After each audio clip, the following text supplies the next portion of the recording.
this world. We all want our voices to be heard. Everyone wants a chance to be someone. Welcome everyone. We are here with Tom Charles, and Tom is being inducted into the Carb Hall of Fame for 2015. And first off, Tom, let me say congratulations on being inducted into the Hall of Fame. Thank you. It's kind of a humbling experience.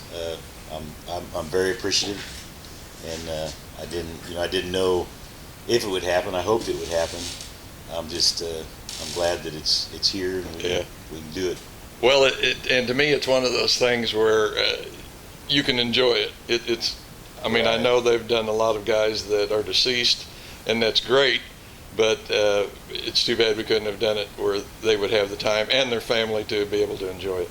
Absolutely. I mean, this is something, that you spend really a lifetime doing, and to be recognized for it, it's a great honor, and it is something you want to be able to experience. Yeah, and it's not only you're carrying the people on your back that were behind you. Yeah, that's a point I wanted to make too. I was thinking about this, and that's just it. It is not just me. Right. I'm the guy that gets the credit, but from my wife to my crew chief, my crew, the sponsors, the fans, the people that have supported us all these years.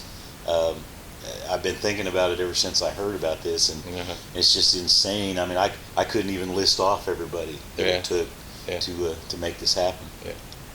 Your dad and your uncle are racing during the 60s, and you're only 6 or 7. But man, you know what you want to do when you get to be a big boy.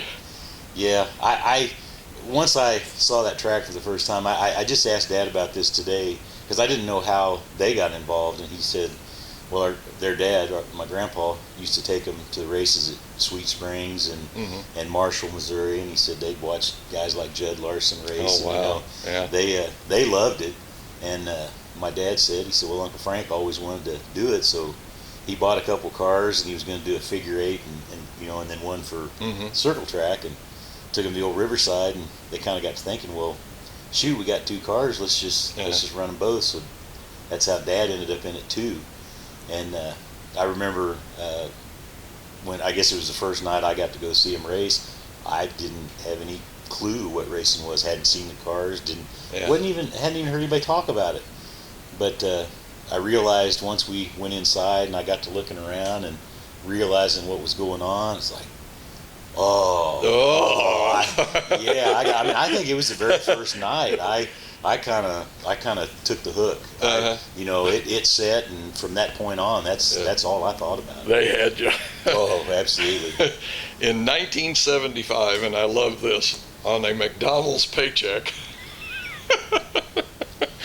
you buy a '66 Buick Special for $35, and I think you and a friend or you put another $135 in it, and something like that. You start racing. 66 Buick Special that this other friend and another coworker, they were both coworkers, they were going around, drinking a little beer and knocking down mailboxes. And that was the purpose of this car. It was an old 4-door.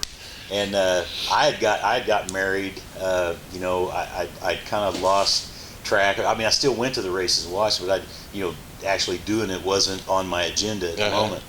And when he comes to me and he says, "Hey, Riverside's starting this street stock class over there. It's just stock cars, just put roll bars in them, and I think you got to move the fuel cell, seat belts, and all that, and you race." And I'm like, "Really?" So that's what we did. We bought this car and we took it out behind the house and started working on it. Got some tin off my stepdad's barn and used that for firewall, and I think snow tires off his truck. That's what we put on it. And I was just going to say, no special tires. It had a 2-point roll cage. I remember that. And my stepdad helped us with that. He had a friend of his that welded it in for us to make sure it was safe. And I don't know how you can look at a 2-point roll cage and think safe, but full bench seat. We left the glass in it. Windshield wipers still work. I'm not even sure the radio didn't work. That was my first experience, and I realized right away this ain't gonna work. But that got me in it, and we hit the track for the first time. We were taking turns driving it, and that was the other thing I figured out. This ain't gonna work either. Yeah. So it didn't last very long. In '78, another car. This time you go with a '67 Chevelle or '66 Chevelle, yeah. and you have a roll cage from one of Buzz Caster's old cars, which there again this story will play out throughout this interview. Yeah. But this is when you get your first win. No, I'm sorry, that's not it. No, that was actually that car. I did get my first heat win. We drug it all the way up to the Topeka Fairgrounds, and I won the heat race. I was like, wow. Yeah. But I was racing Riverside, and I couldn't win over there, for nothing. It was tough over at that place. Yeah. But no, I dabbled in a couple of different cars and helped a guy for a couple of years leading up to '78 there. And '78 was when I decided, okay, I gotta put more into this effort. So I had talked to Buzz, and he had an old roll cage I think Tom Bierman built that had cut out of a car, and he said, I'll sell it to you for $50. So I bought it and got that '66 Chevelle, I think for $15, believe it or not. And the bad thing is the guy let me have it, and I never went back and paid him. I didn't do that on purpose, but anyway, I had to get the car, the roll cage in there. I had to saw part of it off, and then I borrowed a welder and a torch from a guy because there was a guy that was supposed to help me build a car after I helped him, and that never materialized. So I just did it on my own and went and got some scrap metal down KCK somewhere. I don't even remember where that was. And I just commenced building the car. I went at it. And it took me a little while, but we hit the track with the help of a young kid that I ran into out in Fairmount named Larry Young. He was a heck of a mechanic. He was only 16 years old, never seen a circle track race, but he thought it was cool, and I asked him if he'd help, and away we went. Away you went. It's still 3 more years before you do get that first win. Now, to me, this is something that I find kind of interesting in that Tom Charles races for 6 years before he gets a win, and you're well over 300 now, but at 6 years, I mean, man, that was a lot of struggling. You had to have kind of been up and down on that deal, but as you said, whether you want to call it hard-headed or whatever, you just never gave up. Stubborn, bullheaded, not real smart. I didn't really get it, and I didn't really have someone I could go to that really knew what I needed to be doing. I remember we had a few other racers that would come over and say, well, you guys, you're doing it, you need to do this and that. We were kind of just trying to figure it out on our own, which I've come to the realization that that's just not a good way to do it. Getting into the sport, you really need to go to people that have been there and done it. And I really learned a lot from those how-to books. That's when we got into modifieds. That's what we did too. I still didn't do it right, but we got that how to build a modified. And it went from there. Yeah. I think probably that's one of the things that a lot of the racers nowadays can do is they do have these workshops and things that they can go to and get some of that help. People are willing to share the information. Of course, you got a lot of factory stuff now where you can buy the stuff. A lot of parts suppliers that we didn't have that back in the early days.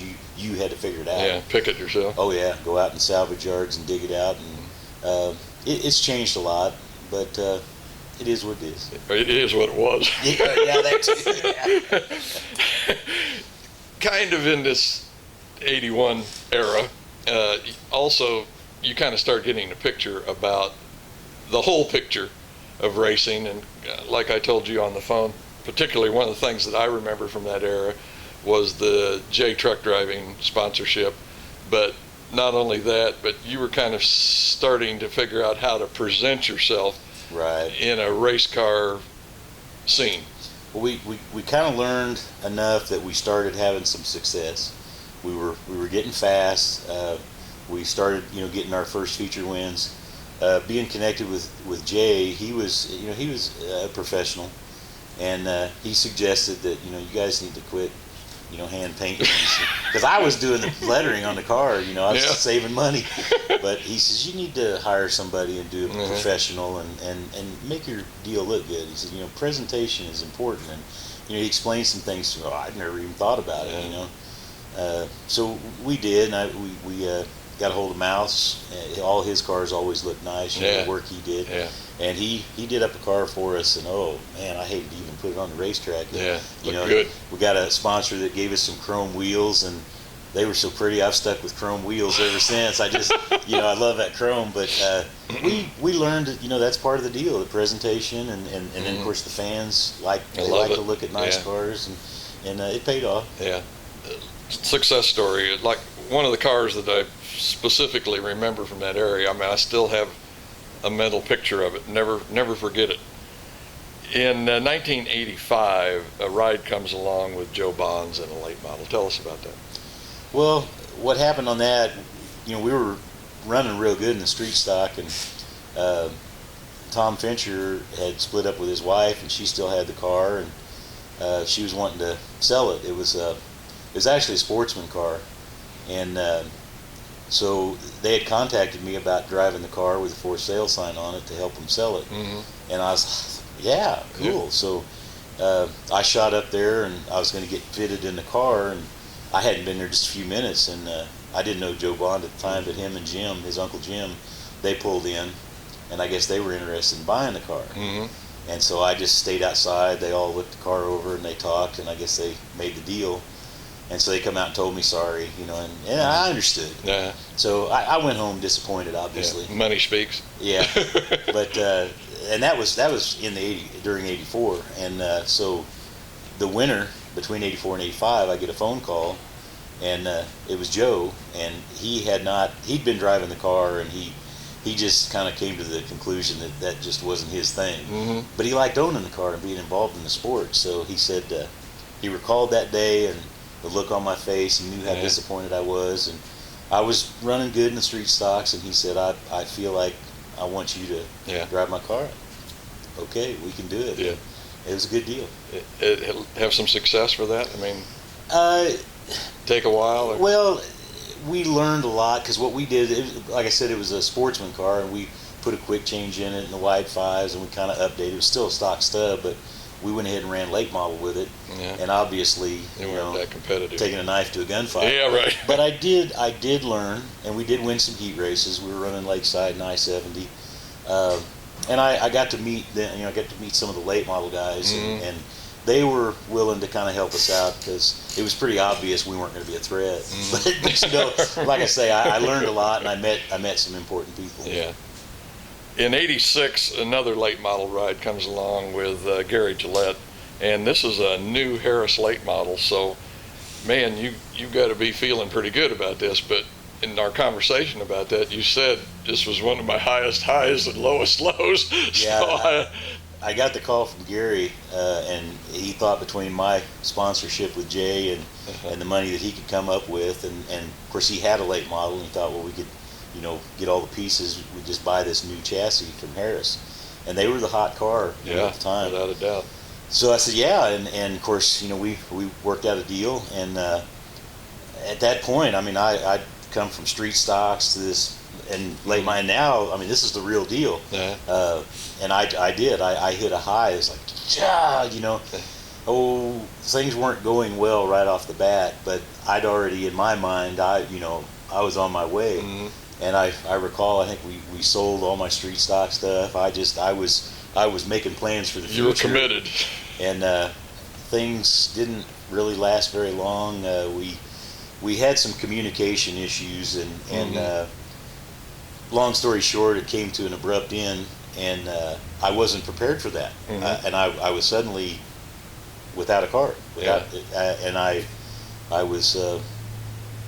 really, I didn't know where I was going after that. Yeah. I was going to say that had to be a big letdown, because, man, that sounds like, well, let's face it, back in those days, late models were That's where we wanted to be. They were the thing. It was either that or a sprint car, and I was getting too big to fit in a sprint car. In '87, you put together a Camaro, and tell us a little bit about that car, because I'm still uncertain what chassis it was. But anyway, it's a pretty successful year with that car. The way that worked out, in between that late model, that little dry period there, Yeah. I got a phone call from Jeff Teeter, and he had an old Sportsman car. It's one of Billy Deckman's old cars. He'd been running, and he wasn't running it, decided he wanted to sell it, and it had been sitting.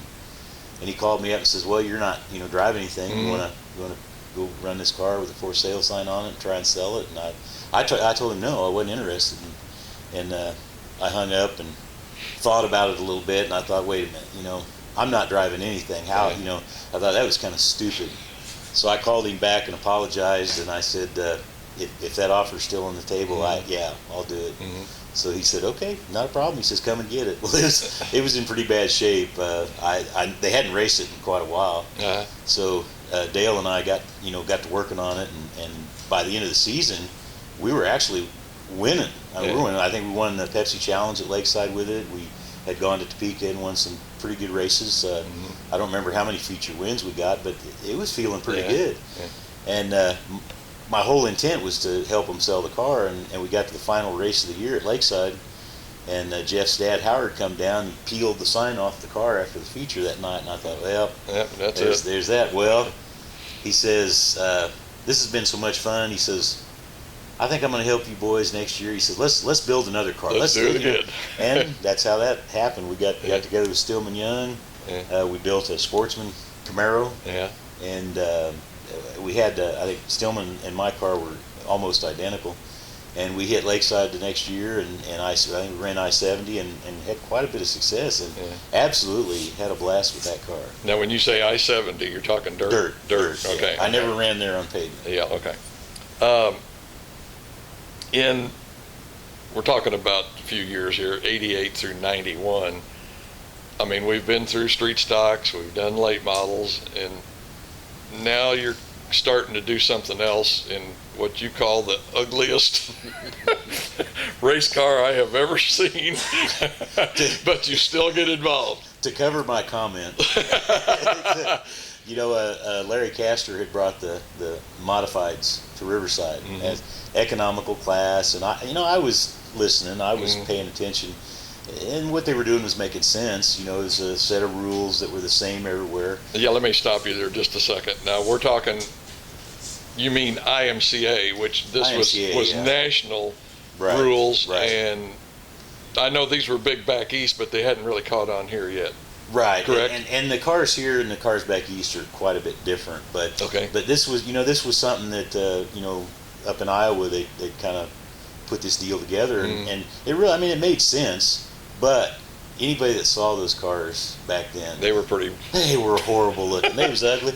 I remember thinking, well, it makes sense what they're doing, but man, I want to drive one of them ugly cars. But after '87 in that Sportsman car, I assumed we were going to go another year, and I didn't get too excited. And towards the latter part of the off season, Howard said, well, he'd worked out another deal with the car, and we weren't going to run it, and it was over with, and it was another one of those kind of shockers.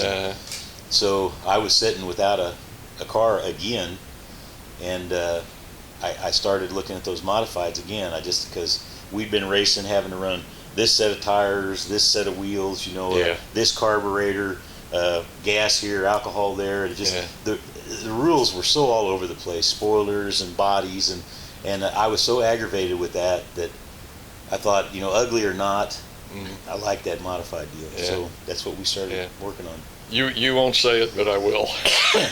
You haven't said it. You probably will, but you haven't. But one of those deals where each track was trying to lock people in, and if you wanted to run at their track, you had to do what they wanted to do. There was a lot of that. Yeah, there was a lot of that. Okay, we won't go any further. That's all right. In 1990, this season gets off to a really good start as you guys go to the IMCA Spring Nationals in Wichita, and you pull down a win there. But then, man, you go on and accomplish something that year that, I guess, kind of a springboard on into this IMCA deal. Tell us about it. We did that car, that first modified in '88. We didn't get out till pretty late in the year.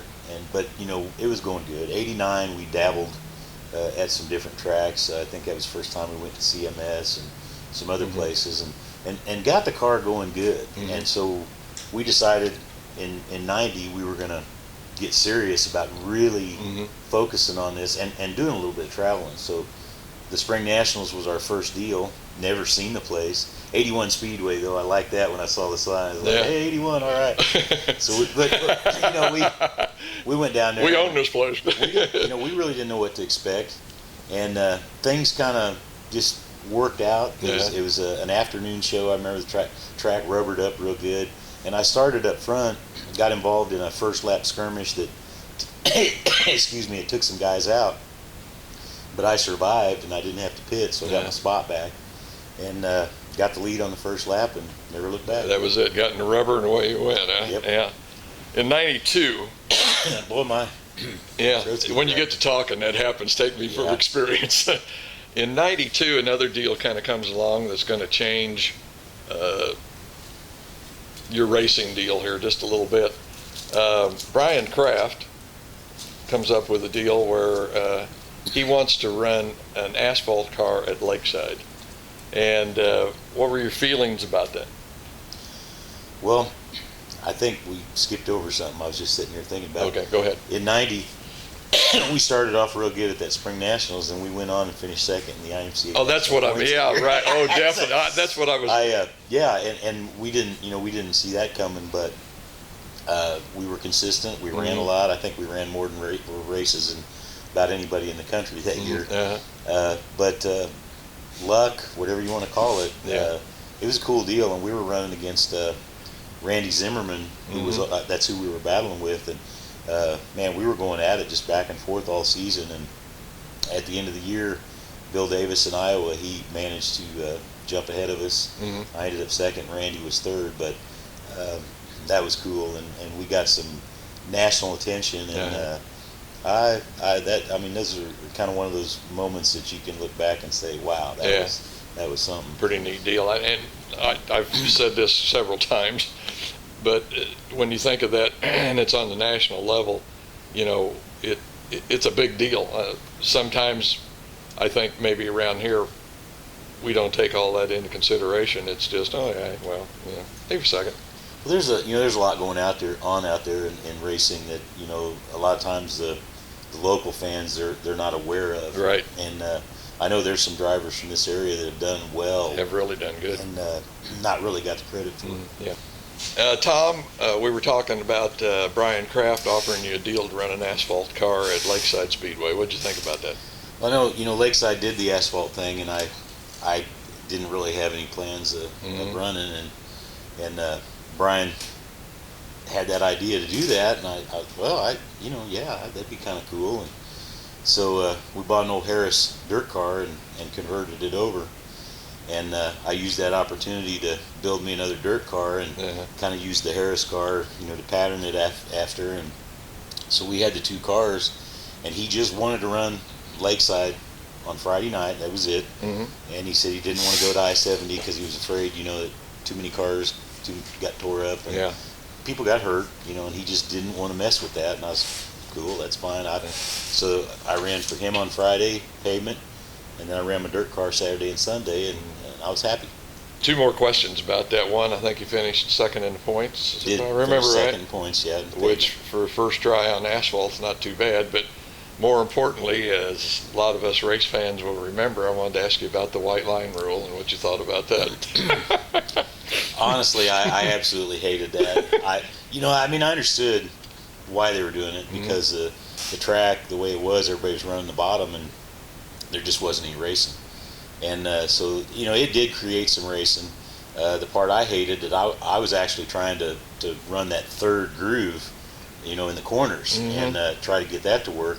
And what happened was they ran that white line out there where the guy in the third lane got pinched into the wall, and I got frustrated, but I understood it, and it made for better racing. I was going to say, I still say it was some of the funnest race to watch, and yet it wasn't, in that they were just continually, 6 or 8 cars most of the time, just side by side, and like you say, the guys on the inside had to be totally frustrated because they had absolutely nowhere to go. Yeah, it was kind of aggravating at times, and one of the problems, I mentioned this, and I said I wasn't going to say it, but the officials sometimes I question their visual. Maybe they needed glasses. I just, That's as far as we'll go. Well, we don't have to worry about the white line right now. So, but no, there were some times when I got aggravated because I felt like some calls weren't being made, or some calls were being made, and it is what it is. Yeah. Well, that's a race car driver. Oh yeah. I'm sure the other guy thought the same thing. Exactly. In your words, the 90s were a success story for Eagle Racing.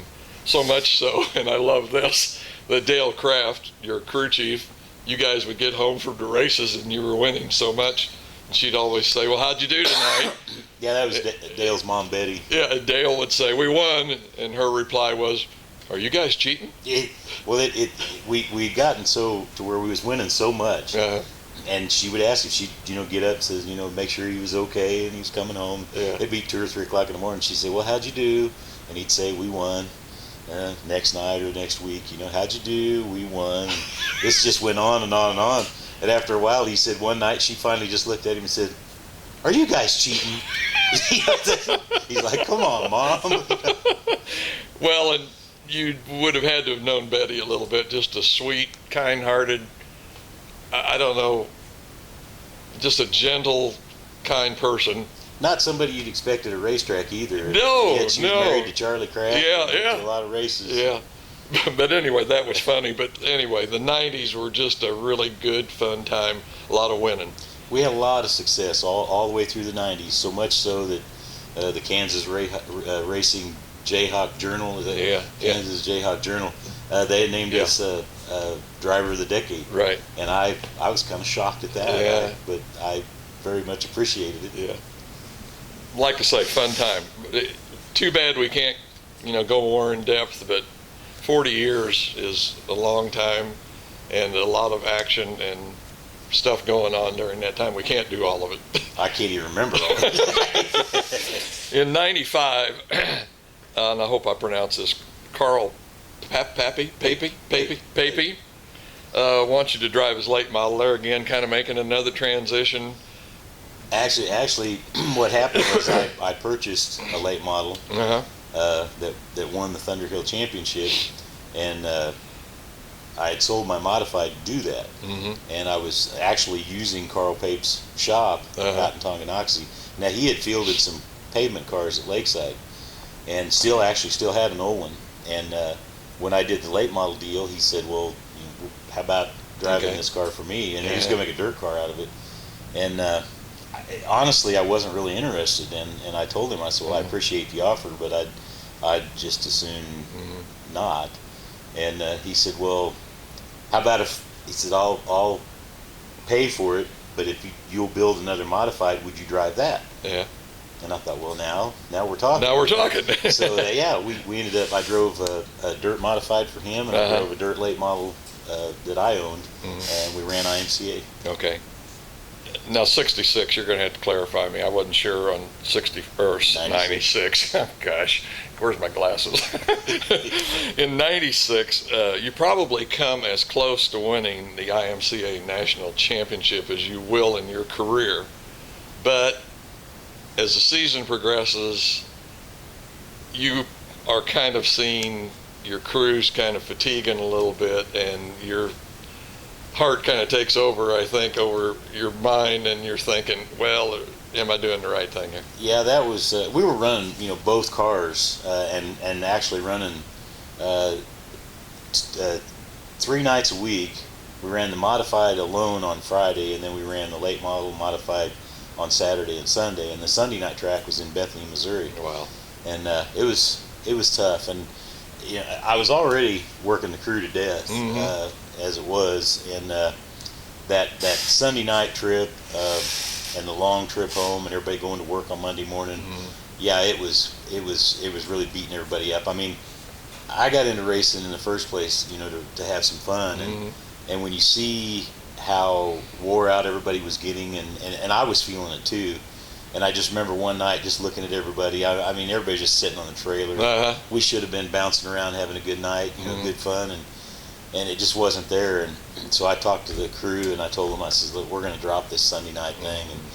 And we didn't know it, but we had a shot at the late model national championship. We were closer than we thought. There was an issue with some of the sanctioning money getting sent in, so they weren't scoring points for us. I wasn't smart enough to be keeping track. Anyway, it just it's kind of my fault for not paying attention, but at the same time, everybody needed a break, so I don't feel bad. It worked out. Yeah. If I understand, or if I remember right, you were like second in the late model in points and seventh in modified. Is that correct? Somewhere around there, second or third. I think it was third. I think it was third in the late models where we ended up. I think. Yeah. And the modified was seventh, and that was both national points. Yeah. I thought that was a pretty good achievement. I was going to say that's a lot of effort. And all I had to do really, I mean, I worked on the cars, but mainly I just drove. Yeah. Again, my crew, they worked hard. Yeah. And they deserve credit for that. In '99, and I'm not sure whether it's Ron or Bob Harris. I can't remember which. Bob Harris. Wants a Harris chassis on the track here in Kansas City somewhere to kind of help sell things, and he gets hold of you and wants to know if you're interested. Yeah, I'd gotten to know Bob Harris and some of his people from Harris Auto Racing through the Supernationals, and I guess Bob, he wanted to get a car in this area, and my name came up, and so he called and offered a deal to us, and basically he supplied a chassis and the sheet metal, the body, everything.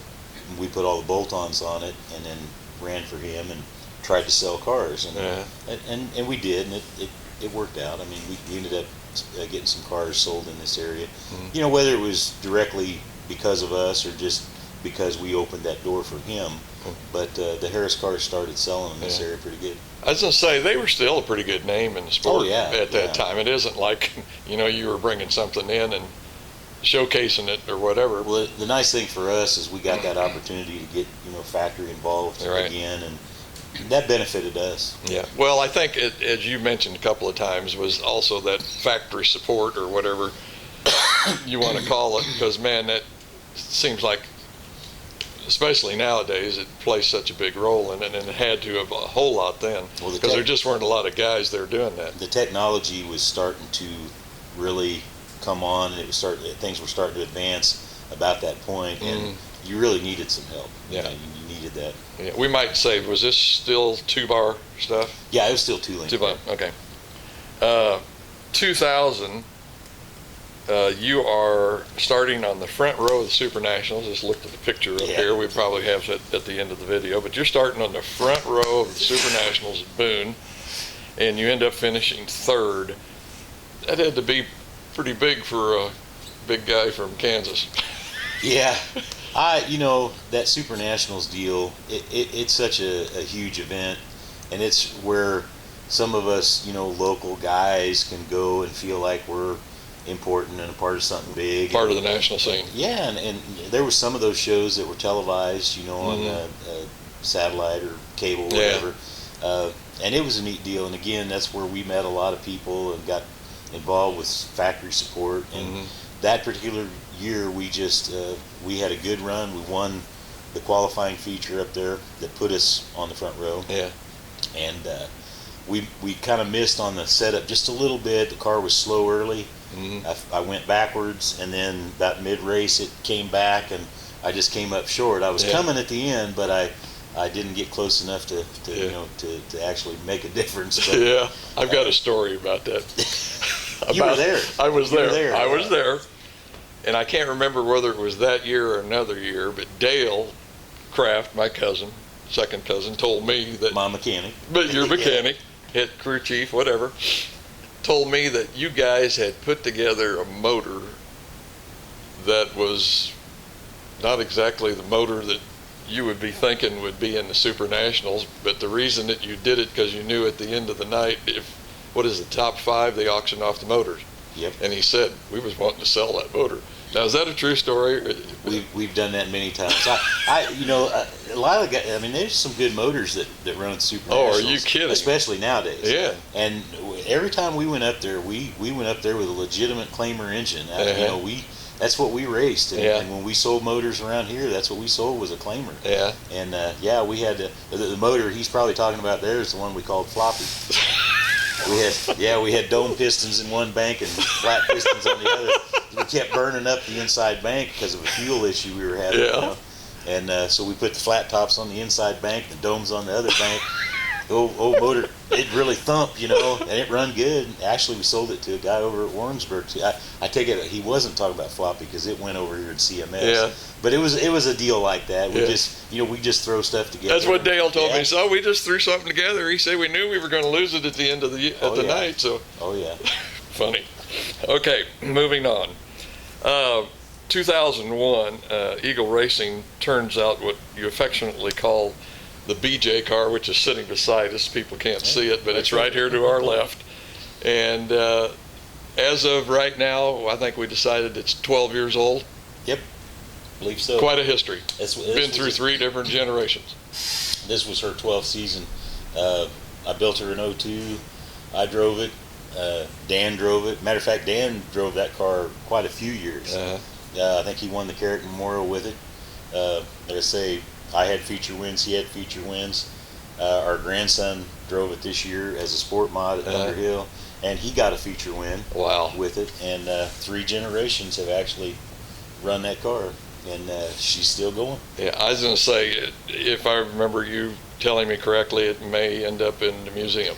We're talking about you can't sell a car like that. Yeah. And it's reached a point where it's old enough now. It's really not something you could sell. And still a good old car, and we like her, and we thought, well, if we put her back like I originally had her and put some new sheet metal on her, maybe the old graphics again, and maybe we could put it in the museum or something and just kind of keep her around. Yeah, sounds like a great idea, but isn't it amazing how, and I understand it totally because I've got some RC cars that I just really don't want to let go of. You get attached to them, they have such meaning. You can't sell them for anything. This is one of those cars that for whatever reason, when every time we drove it or I drove it, I know especially there was just something about this car. There was a feeling. I even had Bobby Lane drive this car for a while. I think he drove it for most of one season. And he loved the car. I don't know what it is about this car. Something is just right, and whatever it is, it still works. You got to tell the story about asking Bobby Lane to drive. What he said. When we were discussing the fact that I never imagined he would, we would be connected in this way, he laughed and he said, he said all those years, he said we went at it, beating and banging, and the competitiveness that we had. He said it appeared that we really didn't like each other, but in fact, he said it truly made us better. It was good for both of us. And I get it. I understand that. Yeah. Good story. I love it. In 2005, you are the points champion at Lakeside, but you don't win a feature all year. Just good, consistent running all year. We learned that early on. Consistency wins championships. And a lot of the times that was our goal. We were trying, because we were on a budget most of the years that I raced, to this day. And so we did want to win races, but our goal was to be consistent enough that at the end of the year we could pull off those titles. And that's what we were chasing. My son and I were just talking about consistency on the way out here and how tough it has to be to go through a season to be able to stay in that top 5 or that top 3, and how difficult, and the amount of hours it's put in the shop, stuff like that. It's just a really tough thing to do. Well, the thing is, we've always said here in our shop is that races and championships are won right here in the shop. So we always had a regular schedule, and the guys come in and we go through the cars and make sure we checked everything, and you got to finish. You got to finish first you must finish. And that was our philosophy all those years. And and that's kind of how we ran the deal, and it paid off. In 2009, I can't remember, first of all, the channel that it was on or the name of the show, but TV comes calling anyway at Lakeside Speedway, and you happen to be one of the people that are involved in that. How hard was that to deal with? Because myself being a little bit in the video business, I know I'm in the pits a lot of times with guys, and you see the emotions and stuff that goes on in racing and racers and racing crews and competitors, and then to have them cameras in your face. How difficult was that to deal with? I mean, I think it was a good show, what I saw. It was a good experience. We learned a lot. We had a lot of fun. It was a pain. They kind of had a schedule, and their schedule and our schedules didn't really jive, and it took us a while. It took us a while to convince them to, hey, let us, because they wanted to, be in the barn doing interviews till midnight or whatever, and I got to be up at 5 o'clock to go to work. Right. So it was a difficult thing. I'm glad we got to do it. It was a great experience. I was hoping that we were going to tell a different story, and in the end, it wasn't. And I'm not complaining. Again, it was fun. The challenge for me wasn't near what it was for Dan. As Dan, that was the year he won the championship at Lakeside, and for him to be able to focus with all the detractions. What was really crazy is at that time he was driving for another car owner, and he was actually at another shop, and they wanted us to be out of the same shop, so he was actually hauling his car back and forth. And then of course they wanted us to load the cars up here for the cameras. So it was unreal what they put him through. And to this day, how he managed to stay focused enough to pull that championship, it just blows my mind. Well, that and all the stuff that went on at the track that they wanted to do there. They tried to, and I understand that. I understand that for the entertainment, and that's part of the television, the reality stuff. They tried to create some drama. There was, some drama that just kind of happened. But, and I was hoping that they would just let us do our thing, because most of the time that, was it truth is stranger than fiction or whatever they did. But if you just let things take their natural course, you usually get a better story, in my opinion. When thinking about it, I'm just wondering, and I think we've kind of discussed it already. Maybe I'm asking the same question twice, but how close to reality was it really about Kansas City racing? Oh, I think the people that were here that saw the show, they kind of know, what was going on, and I think they directed that show more for people who really don't know what's going racing, on, for the entertainment value. Exactly. And for what it's worth, my Facebook blew up. I ended up, and they started showing that. They weren't showing it here, but they were showing it all over the world, actually. South Africa, the Netherlands, the United Kingdom.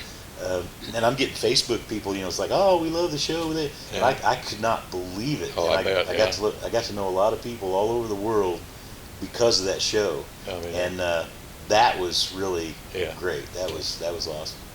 For the exposure of Kansas City racing, it was a tremendous thing. It was tremendous thing. 2010. This is kind of a good year, but Tom is getting a little older. Racing is changing, and you're kind of starting to question yourself and your position in racing. What was going on, Tom? Well, I'm trying to think now. 2010. Yeah. So you're that was the last championship I won at Lakeside. Right. It was a good year. Again, we were doing the consistency thing, and we wanted to win that title. And my mindset was the money thing is getting to be, it's costing too much, and I thought this might be my last shot, So I kind of really put a lot of effort into trying to win that championship, which we pulled off. And I started considering retirement. Yeah. That's kind of where you're at, just thinking, well, I've done this for a while, the costs are getting out of hand, and do I really want to continue doing this? 2011, with like we say, the costs rising and things that are going in and around racing, you decide maybe it's time to go IMCA racing again up at Thunder Hill. Well, that's what we did. We decided, as much as I love Lakeside, I just felt like the direction they were going was just something I could not afford. Mm-hmm. And I thought, Thunder Hill's back, they're running IMCA, I can do the IMCA thing. I think it's still a little more affordable. And so what time I've got left, that's kind of where we decided to go. And it actually, we were having some pretty good success up there. And having fun. We were back to having fun. Right. Not racing near as much, Yeah.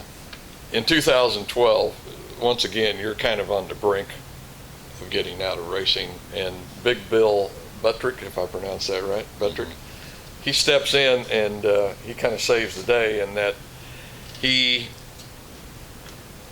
I think, buys a car or has a car for you, and you respond well with that and winning the track championship at Thunder Hill.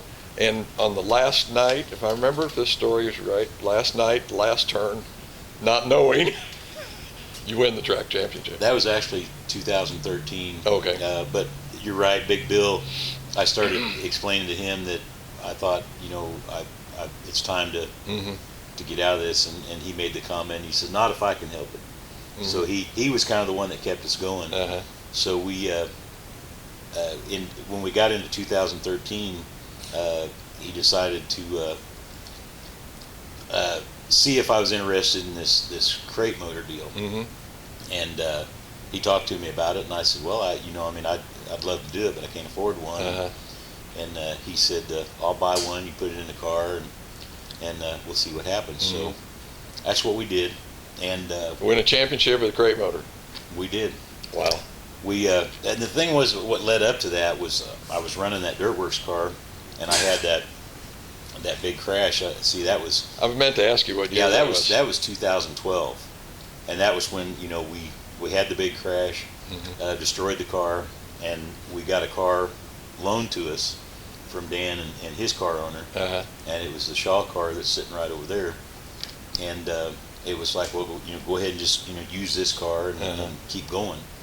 So we did, and we agreed to do it again the following year. And like I say, I was out of a car, and we were patching motors up, and that's when Bill offered up the crate. Mm-hmm. So we put it in the car, and right away, whatever the car wasn't that fast, but when we added the crate motor to it, it just seemed like everything clicked. Yeah. And we started getting fast and consistent, and then Dan's car owner got into some issues and needed to sell the car. I thought we were going to lose it, and Big Bill stepped up again and went ahead and purchased the car. So he owned the car and the motor, and I just kept on charging forward. And we got to the final race. I did not lead the points the entire year, and I went into the final night in third place. And the two guys I was battling with, one of them run that whole race right behind me, and as long as he finished right there, he would win the championship. The other guy come from deep in the field, and he ran him down.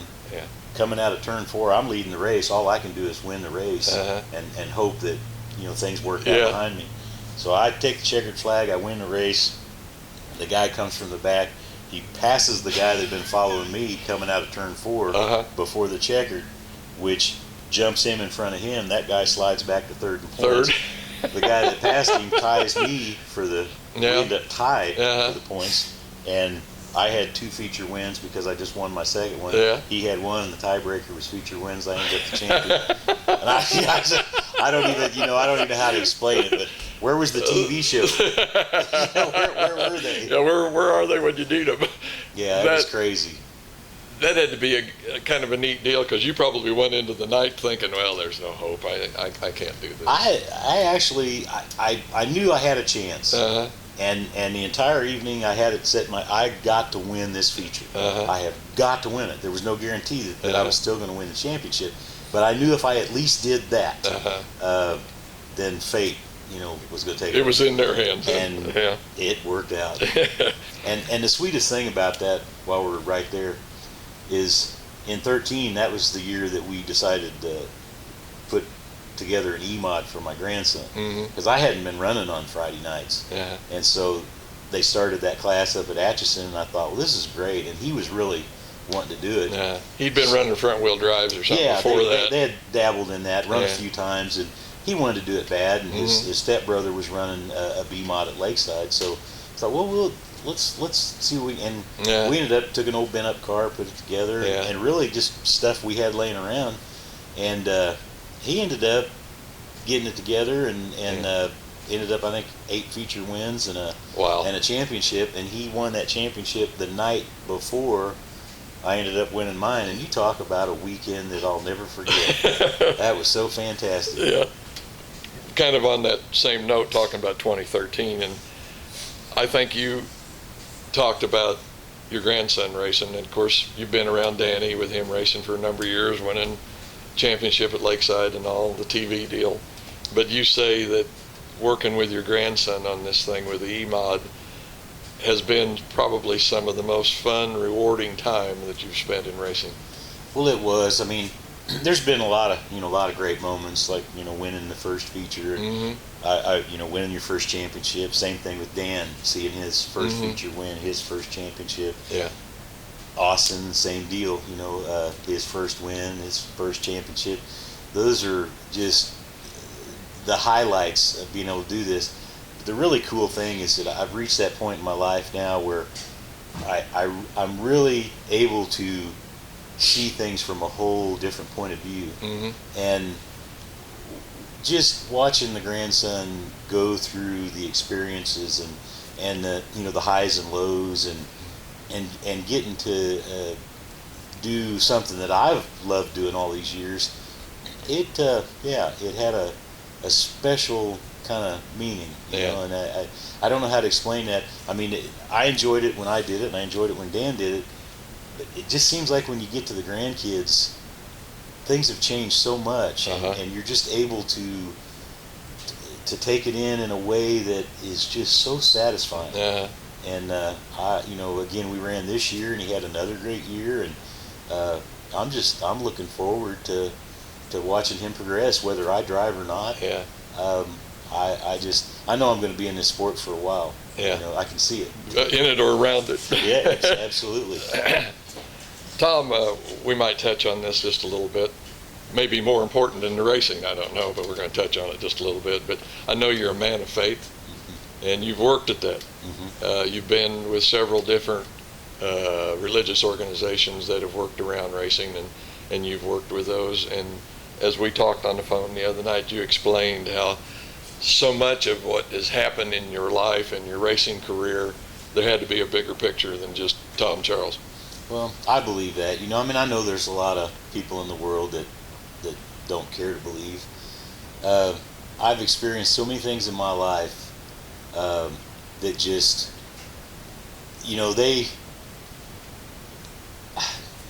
they touch you in a way that, I don't know, you make that connection. And I have to give credit to God. I every day, I thank Him for just another day. And the things that He's allowed in my life, and the things that He's allowed me to experience and enjoy, the good, the bad, The ugly. it just, life is a learning experience. And I kind of believe that maybe there's more. Maybe this is our education, that all these things we go through, I kind of feel like they got to be for something. And of course, I was brought up in a Christian family, and I've always attended churches, and my faith is very important. And again, just those personal experiences I have had, I believe it's the real deal. Yeah. I really do. Yeah. And I feel like I've always said, I thank God for every day. Yeah. I'm with you on that all the way. You've received, like you say, several awards over the years, probably some more rewarding than others, but what I've got listed is a Sportsmanship Award, which I'm sure had to have been a few years back. Well, actually, I won some sportsmanship awards, at like tracks and stuff. Mhm. The one I always wanted was that Sportsman of the Year that CARB gives away. Yeah. Because when I was president, that was one of the things they were giving out a sportsmanship for every class. For every Yeah. track. Uh-huh. And honestly, in my opinion, I thought that was kind of weak. Uh-huh. So while I was in position, I had the opportunity to express Mhm. the fact that I felt like that needed to be Uh-huh. an award of more importance. So we changed that to where there was one award, Yeah. and that was Sportsman of the Year. And I set my sights on that. Yeah. I thought that is one award that I would like to win because that says a lot about you As a person. and it just speaks volumes. Yeah. And unfortunately, I always managed to disqualify myself for that award. So I never did win that one, but that was on my list, and unfortunately, I'm not running, at CARB supported tracks right now, so I'm still disqualified. That stinks, don't it? We have not even touched on that, but that you've been involved in CARB over the years and did serve as president. We're on board of directors and deeply involved for CARB. Those were some great years. I didn't even know CARB existed till I won some awards. Like I won the most improved driver of the year, and and so I went to the banquet, and it's like, hey, this is pretty cool. Yeah. And I got involved, and I ended up serving on several positions. I was vice president for a while, and then eventually I served 2 terms as president. I really enjoyed it, and I felt good about what we accomplished during those years. But I also realized it's a tough job. Yeah. And it actually probably maybe I'm at a loss for words right now. It's one of those jobs that deserves more credit than what you get, because it's kind of a Well, let me say it this way. Anytime you're the head of any organization, one, you're never going to satisfy everybody, and it just makes the job tougher. It's a thankless job. That's what I was trying to think of. Yeah. Okay, I helped you out there. I have much respect for the people of CARB and what they do. It's a great organization. I love it. But what time I did spend there, I realized, man, I can't do this and race. Yeah. Well, so I kind of had to pull back a little bit. Yeah. Sportsmanship Award, Rookie of the Year, and as you said, Most Improved Driver, Judd Lawson Award, which to me, gosh, if you're a Kansas City racer, that's got to be one of the tops, because that guy was one of the best that we had. We got that for running IMCA and finishing high in the national points, and that was a great award. Yeah. The Jayhawk Racing Journal Driver of the Decade, I think you mentioned that earlier. And now the CARB Hall of Fame inductee. And once again, let me say, Tom, congratulations. And I've said it to, I don't know how many people this year. Congratulations. Well, thank you. I think this is going to be a neat deal, and I'm looking forward to the induction dinner and getting to see everybody. And something I wanted to mention too, some of the guys that are going in this year's class. Yeah. Of course, one is Buzz Castor. Buzz was a little bit ahead of me in the sport. I was trying to get in. Buzz was already there. Right. And so I followed Buzz early in his career, raced with him over the years. Had some experiences with his dad. Some were good, some not so good. But I learned a lot from those years, especially with Larry. I had a lot of attitude when I got into this sport, and I had to learn some things. And Larry helped me find that. And later on, I was actually buying fuel from Larry, and in those trips over there, we got to talk a little bit. we smoothed over all those Uh-huh. rough periods from the past. So Uh-huh. I felt good about that. And, I can't name off everybody, but like Richard Lane, I've got Yeah. raced with Richard a lot, and Bobby of course, and had work done with John, and got to know the lanes real well. Joe Wallace is going in, and I didn't know if Joe was in yet or not. And Joe was a guy that I sat out there at Lakeside on the turn and watched race week after week. Yeah. Idolized that guy. He could make a car. He looked so smooth on that racetrack, and it's cool to be on the same page with Joe. Honestly, I thought he was already in. But this is a neat deal. I'm excited about it. Yeah. I'm looking forward to it. Let's have fun, man. Thanks. We all have dreams we need to dream, but sweeter than every star you can reach is when you reach and find you found someone. You'll hold this world's most priceless thing, the greatest gift this life can bring. If you can look back and know you were loved, you were loved by someone, touched by someone, held by someone, meant something to someone, loved somebody, touched somebody's heart along the way. You can look back and say